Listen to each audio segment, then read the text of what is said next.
Salut! Bon, aujourd'hui on se retrouve parce qu'on va faire un tatouage ensemble. Ce tatouage il est un peu particulier puisque c'est celui que j'ai fait déjà sur Instagram et que j'ai loupé. Pour pas faire de doublons, du coup je me suis dit que j'allais le reproduire ici. Et du coup qu'on pourrait parler un peu plus profondément de pourquoi j'ai loupé ce tatouage. Ça m'a fait chier, hein, je vais pas vous mentir, ça m'a saoulée. J'aime pas trop l'échec, je suis assez perfectionniste. Et donc j'étais en mode pourquoi? Genre pourquoi t'as merdé comme ça? Et en vrai je pense que bon peut-être il y avait un côté de concentration que j'ai pas eu. Mais aussi l'aiguille, en fait j'ai l'impression que je l'ai abîmée parce que peut-être que j'ai transpercé un moment. Mais en fait l'aiguille ouais elle s'est divisée un peu, elle s'est écartée. En fait ça pouvait plus être net, j'avais abîmé l'aiguille en gros. Donc voilà, il y avait des petites raisons à ça. Mais ouais, ça m'a saoulée un peu. Bon déjà le mois de décembre ça me saoule. De rater mon tatou ça m'a saoulée. J'ai dit vas-y c'est bon je vais faire des illustrations. Donc je suis partie sur les illustrations. Après je me suis dit bon, il est temps de te reprendre en main. Bon, du coup ce qu'on fait c'est que j'imprime le stencil. Je vais l'imprimer en 1 cm plus grand pour être plus à l'aise parce que je pense qu'il y avait aussi une histoire de taille pour les yeux. Je fais le nouveau et à la fin on fait une petite conclusion diagnostique de ce que j'ai réussi, pas réussi, comment je me suis sentie, si j'étais plus à l'aise ou non par rapport à la dernière fois, voilà.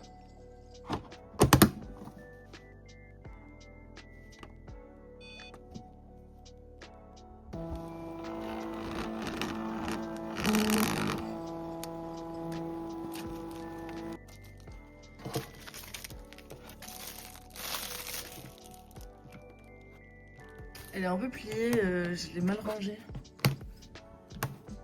Bon, c'est pas grave. On colle le stencil.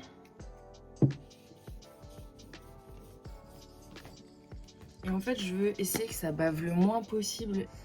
Donc je vais essayer d'essuyer un peu ou de laisser sécher. Mais Félix... Donc là, j'ai un peu laissé sécher. On va le faire comme ça. C'est un test, hein, de toute façon.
Bon, pour ce qui est des traits, du coup, je suis plutôt contente.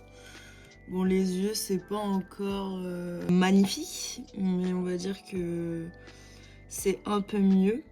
Donc là, je fais les remplissages et puis après, on regarde le résultat final ensemble.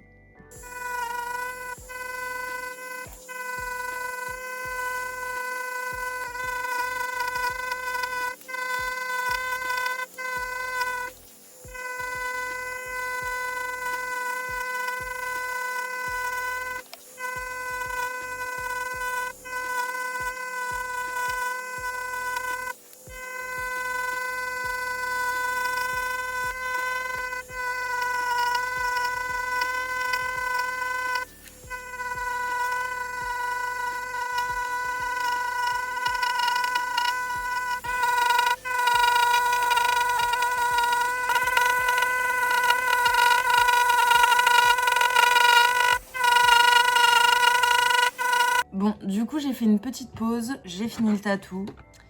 Il est juste là. Du coup, ce que j'en pense, c'est que j'ai mieux réussi les yeux, mais je suis toujours pas satisfaite de l'œil droit. Je suis pas satisfaite des cils, mais je pense que la taille joue vraiment.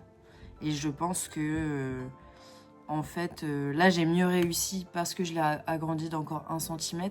Mais je pense que l'idéal, ça devait être du 10 cm en fait minimum pour ce genre de tatouage, donc c'est bien, comme ça j'apprends. Le remplissage, j'ai pas eu trop de difficultés. Je trouve que sur les autres trucs, j'ai pas eu vraiment de difficultés.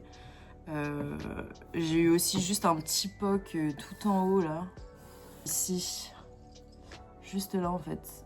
Parce que du coup j'étais trop proche du bord, donc la peau synthétique elle a sauté. Voilà, je pense vraiment que c'est une histoire de taille. Et pour vous montrer la comparaison, du coup on était sur celui-là, qui lui était vraiment pas beau pour le coup.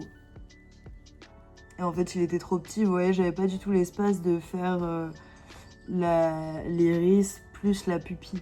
Voilà, ça me rassure un peu, ça me remotive parce que je me dis que c'était qu'une histoire de dimensionnement en fait, et qu'il faut que j'arrive à me rendre compte par rapport à mes aiguilles, par rapport aux détails du dessin et par rapport à la taille, ce que je peux faire. Je suis plutôt satisfaite, ça m'a un peu reboosté. Il m'en reste un de toute façon à faire pour cette planche. Donc je pense que je le ferai la semaine prochaine. J'espère que cette vidéo vous a plu et puis je vous fais des gros bisous.